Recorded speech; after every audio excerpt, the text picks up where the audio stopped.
Hi Year 3 and 4. I thought we could do some more art today. I've been doing a little bit at school and I thought I'd share it with you.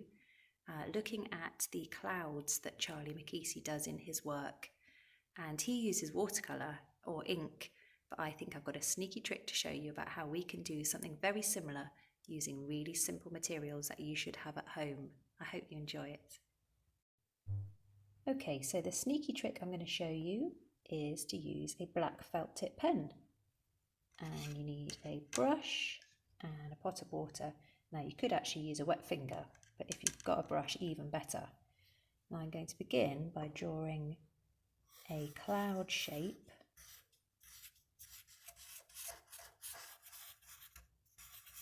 Do one big one. It doesn't have to be perfect, in fact it's better if it's not. Do one small one, and then maybe one overlapping a bit. And I want the bottom of my cloud to be darker than the top. So I'm going to shade it by doing these scribbles, round scribbles, to make a darkness at the bottom of the cloud. And there's some good science to think about as to why the bottom of a cloud is darker than the top.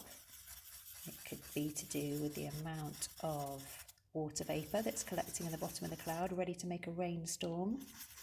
Could also be to do with the light source. The sun is coming from above, making the tops of the clouds lighter than the bottom. So we want that dark shade at the bottom. Now the more pen you scribble at this point, the darker it's going to be. And here is where the magic happens, because so far it's just a scribble. I'm going to get my brush and I'm going to dip it in my clean water. And then watch as that water dissolves the felt tip ink and starts to spread it all around. Stirs it all up, melts it all. Melts is the wrong word, that's not scientific. Dissolves it. It's water soluble that we've got. This wouldn't work with a Sharpie pen because Sharpies are not water soluble, but felt tip pens are. And it stirs all of that ink up and spreads it around. It's a really good effect. So that's your first technique. So far so good. It looks a bit like my cloud has got a beard at the moment, just dark at the bottom and light at the top. So I've used my clean brush, dipped it in the water again. Just going to put some water on, and then wherever it comes into contact with the ink, it should just start to spread it out a little bit. You can see it happening there, can't you? So water, oh, I like that effect there. Can you see how it's spreading? That's what you want, nice little accidental spreads. Do the same on this one. Just clean water at the top. Wherever it touches at the bottom, it soaks up some of that colour and spreads it around. Clean water. Watch it go. Good, so that's the second technique, just using the clean water.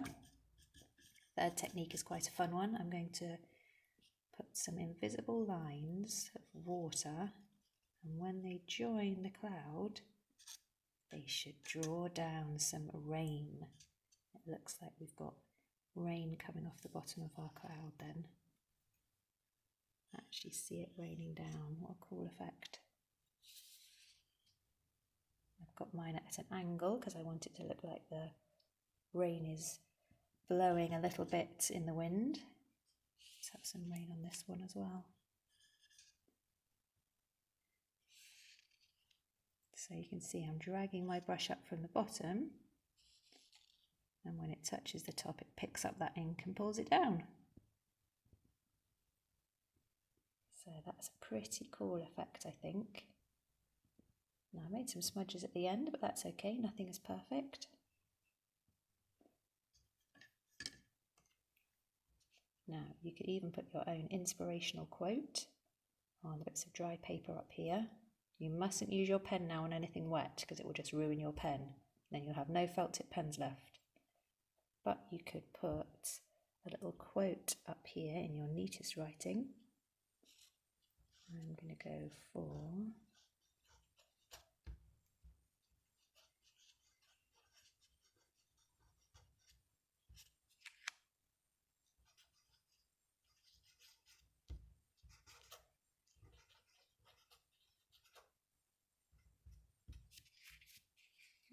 and stuck to the paper.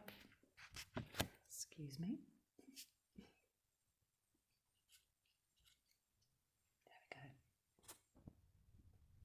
I'm pretty pleased with that, but I think the more I practice, the better it will get. I'd like you to have fun practicing too. Send me anything you've done, as always. I love to see it. Bye.